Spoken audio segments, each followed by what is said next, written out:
Tulsi has some unique chemistry. A little bit like sweet basil, it does have lots of different types of chemistry. In sweet basil, the dominant factor is for sure linalool.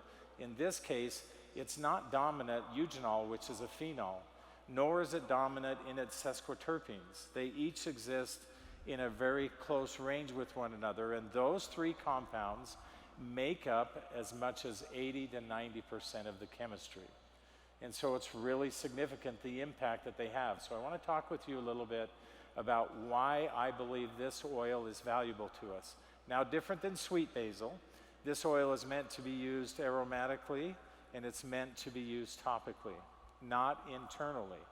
And it's okay, because I don't believe that we need to use this oil internally, especially when we look at the type of chemistry that we're going to go through here.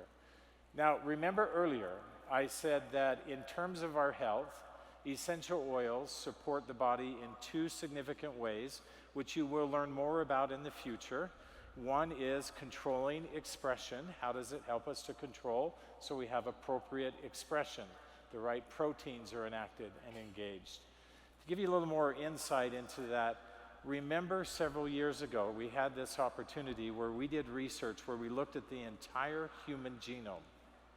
Just to put it in perspective for you for essential oils, more than 20,000 different genes. We looked at nearly 20 essential oils, and we looked at every single gene set that there was. And we looked for upregulation and downregulation specifically through the proteins that they would stimulate.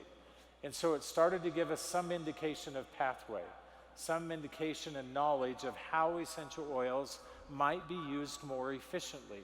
And that's what you're going to see here. So when we look at eugenol, we have autonomic support, which is expression, and we have cell support, which is, of course, helping the cells to function more properly and fully. And so when we use eugenol, whether we're using it aromatically or topically, in this context of holy basil, we stimulate both the autonomic nervous system. Now, this is really about helping the body to react and respond appropriately to different stressful circumstances. When we look at beta-caryophyllene, now you're familiar with this. This is what we see with copaiba or copaiba, for those of you who are our Brazilian friends. This is the main constituent that we have talked about in depth. And here we have the same response.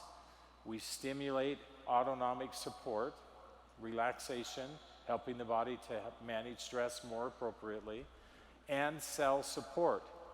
And then lastly, we might not be so familiar with trans-beta-alanine, but it's also a sesquiterpene, and its primary benefit is cell protection, helping the cells to not only function properly, but to have a greater element of protection.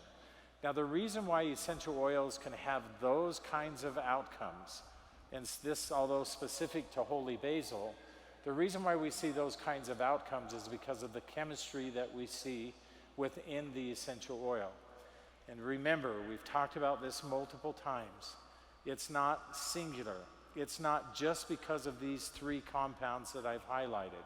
It's the whole of everything that we find in holy basil, which is why our commitment to purity is so extensive.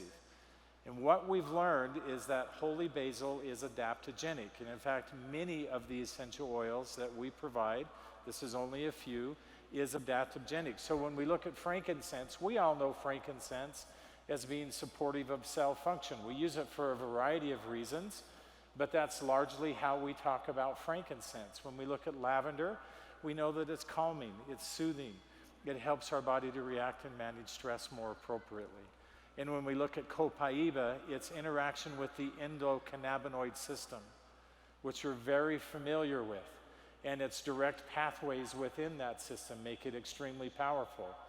I love holy basil because it does all three of those.